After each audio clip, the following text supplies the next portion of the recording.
Olá a todos, bem-vindos ao meu canal. Vou então neste vídeo resolver uma questão que me enviaste, a dúvida que me enviaste. É uma questão relativamente à Físico-Química A do 10º ano, uma questão que incide então no tema do efeito fotoelétrico. O desafio é o seguinte: a presença de células fotoelétricas permite que as portas se abram quando alguém se aproxima. Ao incidir na superfície de um metal um feixe de radiações, permite a libertação de eletrões que originam uma corrente elétrica. Quando uma pessoa se aproxima, as radiações são então bloqueadas e o circuito elétrico é interrompido, abrindo-se assim a porta.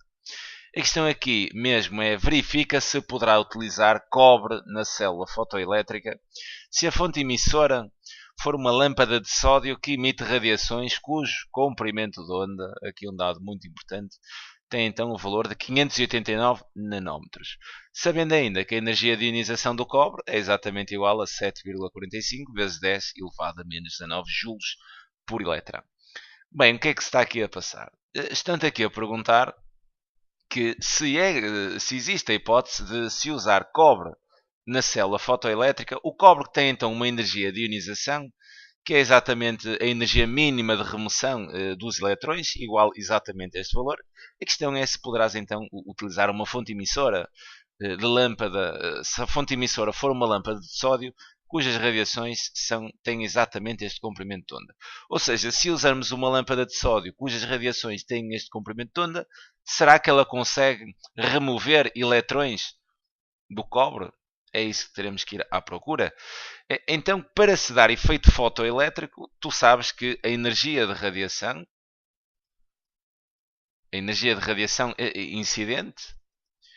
incidente terá que ser então maior ou igual do que a energia de ionização ou energia mínima de remoção. Se isto suceder, então dá-se efeito fotoelétrico. O caso, se a energia de radiação for exatamente igual, dá-se efeito fotoelétrico. No entanto, os eletrões saem sem energia cinética. Se a energia de radiação for maior do que a energia de ionização, dá-se efeito fotoelétrico com energia cinética diferente de zero, e é isso que se pretende então para o sistema funcionar. Se a energia de radiação incidente for menor do que a energia de ionização, então não se dá efeito fotoelétrico, então não podemos utilizar cobre nas células fotoelétricas se a fonte de emissão for exatamente uma lâmpada de sódio. O que teremos que fazer aqui é calcular então a energia de radiação. E tu sabes que a energia de radiação é exatamente igual à constante de Planck, que se representa como um H, vezes a frequência. Ok? Mas agora nós não temos dados nenhuns sobre a frequência. No entanto, vamos usar aqui outra fórmula que nos diz que a velocidade da luz, né, que se representa como um C, é exatamente igual ao comprimento de onda vezes a frequência. E se é igual ao comprimento de onda vezes a frequência, eu posso então resolver esta equação em ordem aqui à frequência e dizer que a frequência é exatamente a velocidade da luz, isto no vácuo, como é óbvio, a dividir pelo comprimento de onda. E agora, substituindo a frequência aqui nesta forma da energia de radiação, eu tenho que a energia de radiação pode então ser dada pela seguinte forma: H, que é a constante de Planck, vezes a frequência, e vou substituir a frequência pela velocidade da luz, a dividir então pelo comprimento de onda. Esta será então a forma que eu vou usar para descobrir a energia de radiação. Bem, tens de ter aqui alguns cuidados. Primeiro, conhecer aqui alguns valores que serão necessários. Conhecer a constante de Planck. A constante de Planck tem exatamente este valor, 6,626 vezes 10 elevado a menos 34, isto em joules segundo. Esta é a constante de Planck. Tens então que saber que a velocidade da luz, a velocidade de propagação no vácuo, é exatamente igual a 3,00 vezes 10 elevado à oitava, isto em metros por segundo. E repara, estão-te a dar aqui o comprimento de onda, que é exatamente igual a 589 nanómetros, mas tu para fazer os cálculos precisas disto. No sistema internacional, e quando estás neste tipo de medidas, em comprimentos, falamos obviamente em metros. Então tens que reduzir este valor em nanómetros por metros e sabes que o nanómetro é igual a 10 levantado a menos 9 metros. Então se tiveres 589 nanómetros, podemos dizer que tens 589 vezes 10, isto levantado a menos 9 e em metros. Bem, a nível de dados é mesmo isto que a gente precisa. Vamos agora então fazer o cálculo da energia de radiação, usando então esta fórmula que foi deduzida aqui.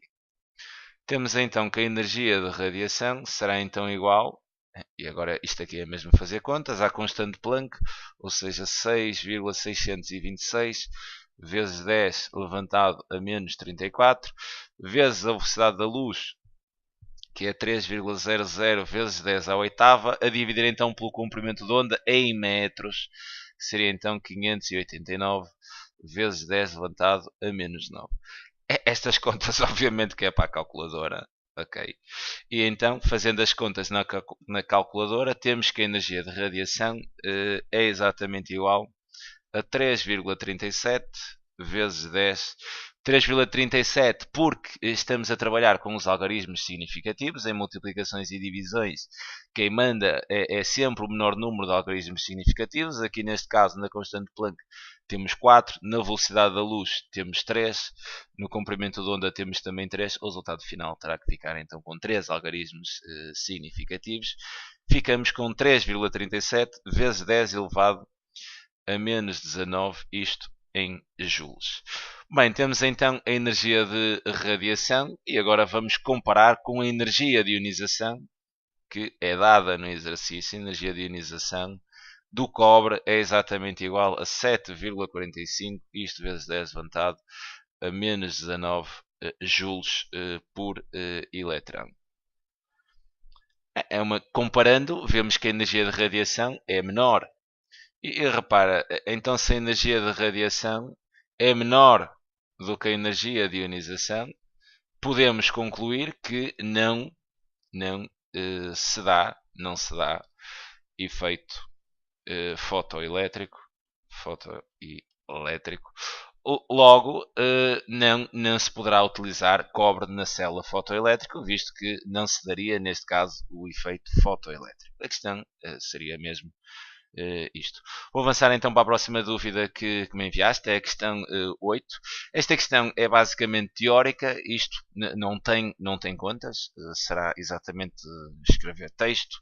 Não vou fazer aqui porque isto não me dá muito jeito para escrever texto, no entanto vou falar contigo e depois escreves à tua maneira.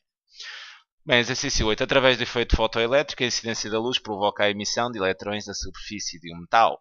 O diagrama, este diagrama, mostra então como varia a energia cinética dos eletrões emitidos com a frequência da radiação utilizada. Vamos ter que, em primeiro lugar, é melhor analisarmos aqui o diagrama. Repara que este diagrama dá-te então a energia cinética medida aqui no eixo vertical, no eixo dos y, em função da frequência da radiação. Para perceberes melhor isto, eu vou colocar aqui a fórmula. A energia de radiação é exatamente igual à constante de Planck vezes a frequência. E repara, este H é exatamente uma constante, um valor fixo. Então daqui podemos concluir que se aumentar a frequência, aumentamos então a energia de radiação. Okay? Se eu aumentar o valor da frequência, aumento o valor da energia de radiação.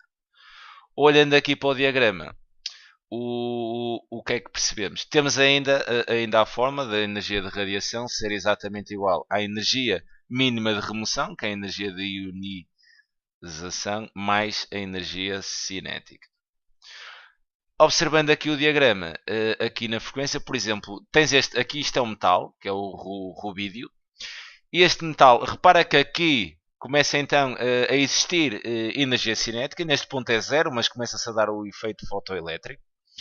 O que é que se passa aqui neste ponto? Se tu incidires então uma energia de radiação com uma frequência de 5,6 vezes 10 levantado a 14 Hz, começas então a extrair, a soltar os eletrões deste metal rubídio.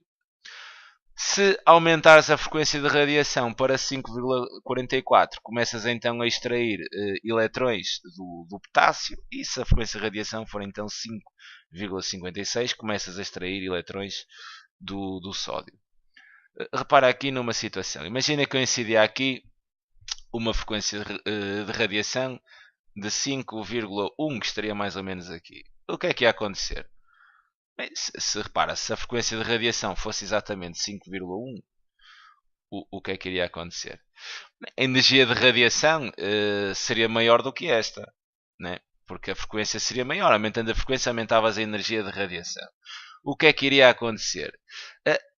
Libertavas eletrões deste metal rubídio já com alguma energia cinética, porque a energia de radiação era superior à energia mínima de remoção, e então eles já saíam com alguma energia cinética. No entanto, no potássio e no sódio, visto que a radiação seria menor, não se daria efeito fotoelétrico no potássio e no sódio.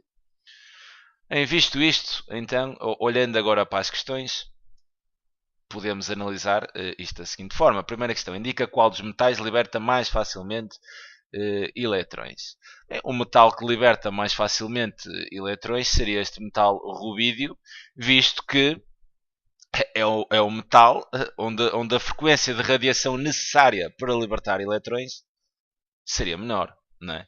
E repara, se é menor a frequência, seria menor a energia de radiação. Olhando aqui para esta forma.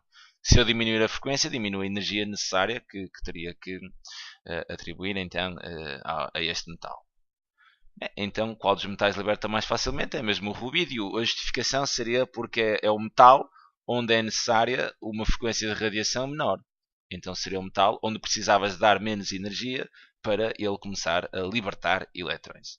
Segunda questão. Explica por que são energeticamente diferentes as radiações incidentes em cada metal para libertar eletrões. Porque é que então temos que incidir radiações de diferentes energias em cada um dos metais para libertar eletrões? Basicamente isto acontece porque cada metal tem uma energia mínima de remoção. O rúbio tem uma determinada energia mínima de remoção para começar a libertar eletrões. O potássio tem outra diferente, neste caso maior, porque precisavas de incidir uma radiação com maior frequência, logo mais energética. Aqui a justificação é mesmo esta, porque são energeticamente diferentes as radiações incidentes em cada metal, porque cada metal tem uma energia de ionização diferente.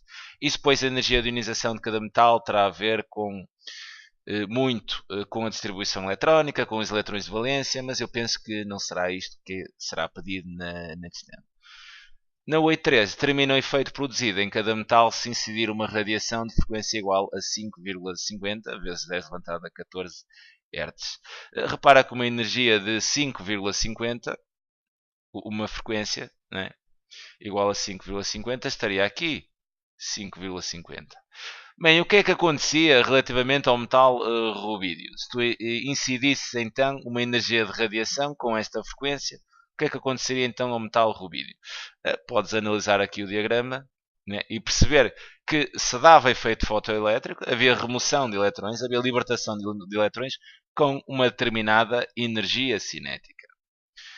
Relativamente ao potássio, se a radiação fosse esta, dar-se-ia também efeito fotoelétrico com energia cinética, neste caso uma energia cinética inferior ao rubídio, porque, repara no seguinte, se eu então incidir uma energia de radiação com uma frequência de 5,50, esta frequência de radiação é maior do que a mínima que seria necessária para se dar efeito fotoelétrico. Então, no caso do rubídio e do potássio, ao incidir uma energia de radiação com esta frequência de 5,50, nestes dois metais dar-se-ia o efeito fotoelétrico.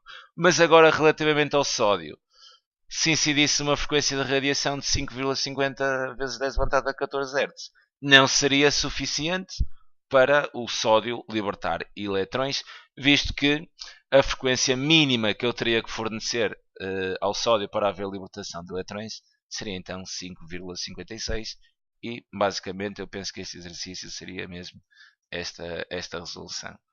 Fica então aqui a sugestão de resolução. É sempre um prazer enorme ajudar. Um grande abraço.